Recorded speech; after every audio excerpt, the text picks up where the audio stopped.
oh. Mm.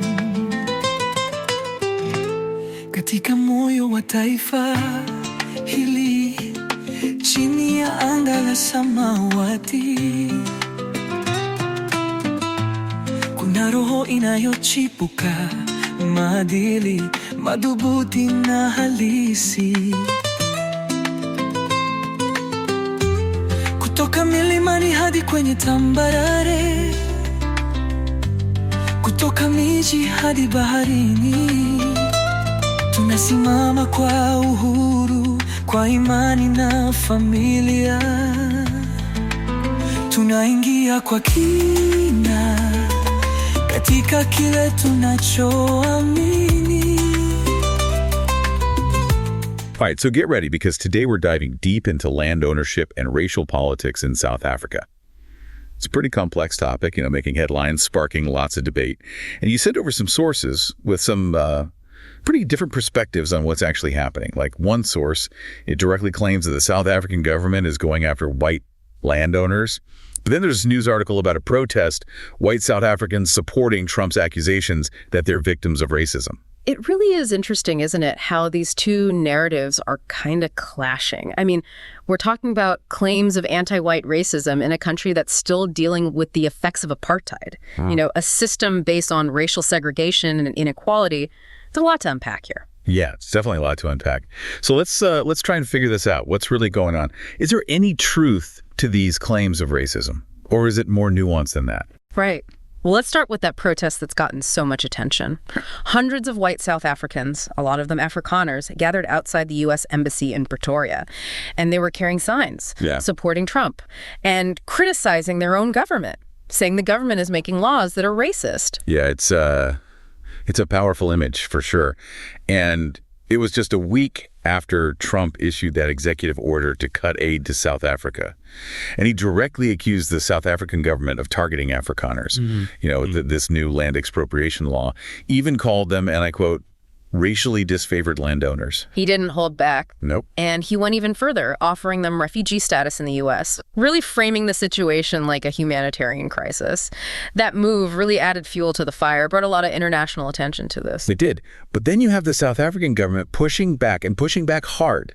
They deny that there's any racial motivation behind this land law. They're calling Trump's claims misinformation. Yeah, President Ramaphosa, his response was very deliberate. He emphasized that forced removals from land, that would never happen again. And that speaks directly to a very painful part of South Africa's history. Millions of Black South Africans, they were forced off their land during apartheid. Ramaphosa, he wanted to make sure people knew that those injustices, they wouldn't be repeated. So this land expropriation law, it's at the center of all this controversy. So tell us about it. What's the point of this law? What does it actually say? Well, it's meant to address the huge inequality in land ownership. And that inequality is a direct result of apartheid. Remember, white South Africans, they make up about 7% of the population, but they still own most of the farmland. And the government says that this law, it's not about taking land randomly, it's about redistribution.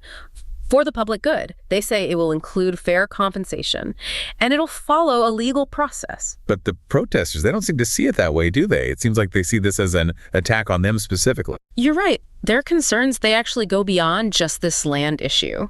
They're also frustrated with policies meant to correct things that were wrong in the past, like Black economic empowerment. These are affirmative action policies, and they're meant to create more opportunities for Black South Africans. So it's like there's this tension between trying to fix past injustices and the anxieties of those who benefited from those injustices. It's a difficult situation. It is. And then you have someone like Elon Musk, who was born in South Africa, adding to the conversation. He's criticized the government, even called some of their policies anti-white.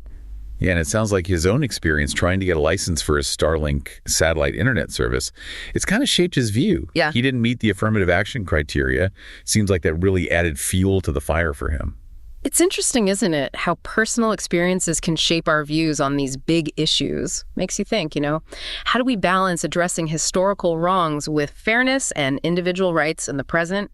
It's complicated. There's no easy answer. Yeah, it's easy to just focus on the headlines, all this drama coming out of South Africa.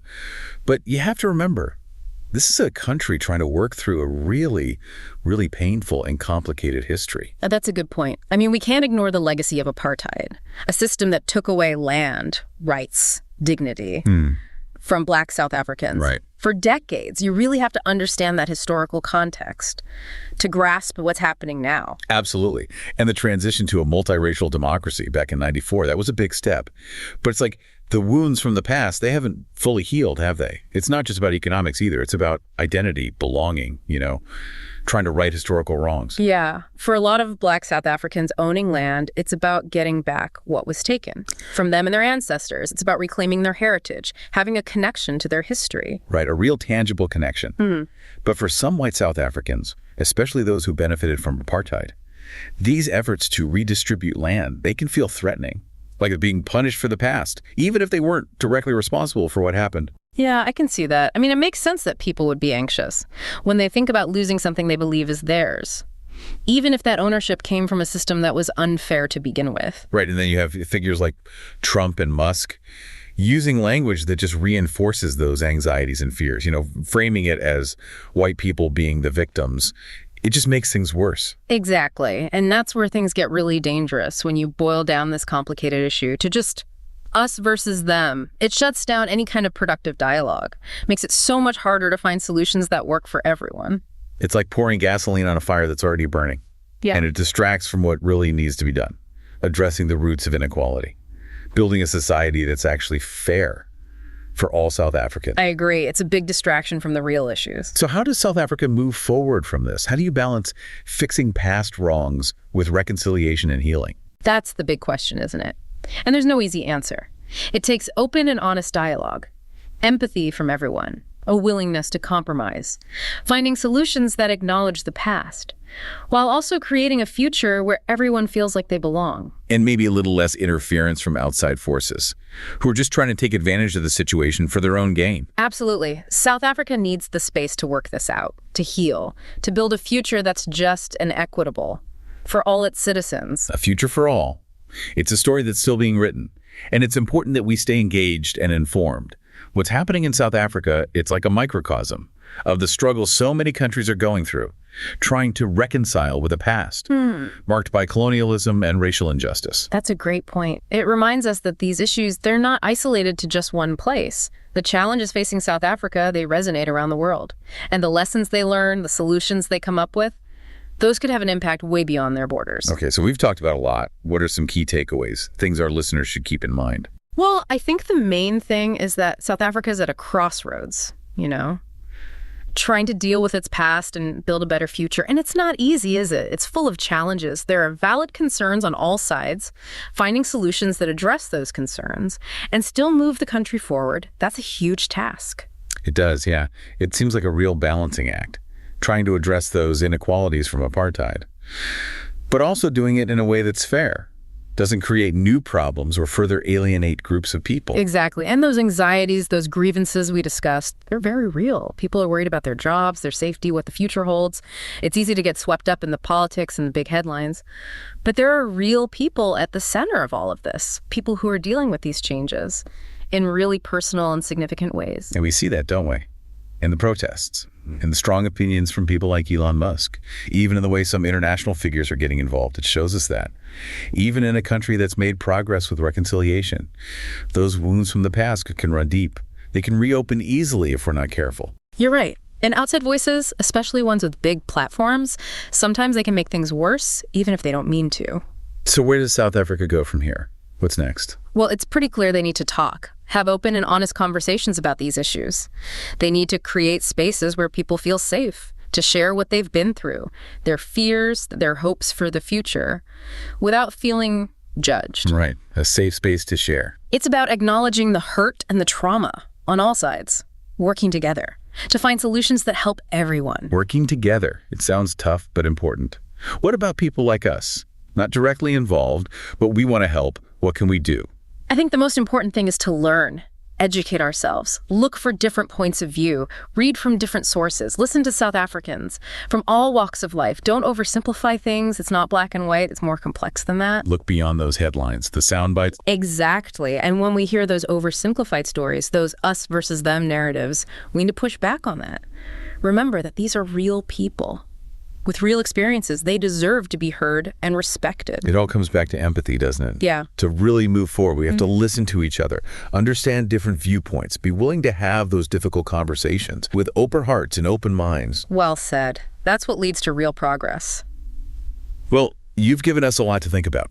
As we wrap up this deep dive into land ownership and racial politics in South Africa, I want to leave you with one last thought.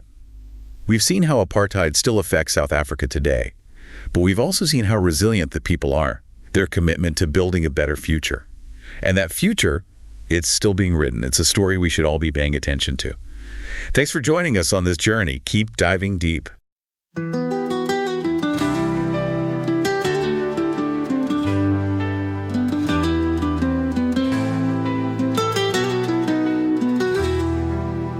Katika moyo wa taifa hili, chini ya anga la samawati, kuna roho inayochipuka, maadili madhubuti na halisi. Kutoka milimani hadi kwenye tambarare, kutoka miji hadi baharini, tunasimama kwa uhuru, kwa imani na familia. Tunaingia kwa kina katika kile tunachoamini. Maadili ya kihafidhina yameunganika rohoni mwetu. Kwa ujasiri na heshima tutasimama imara, kwa uhuru, kwa desturi, katika nchi tuliyoipata.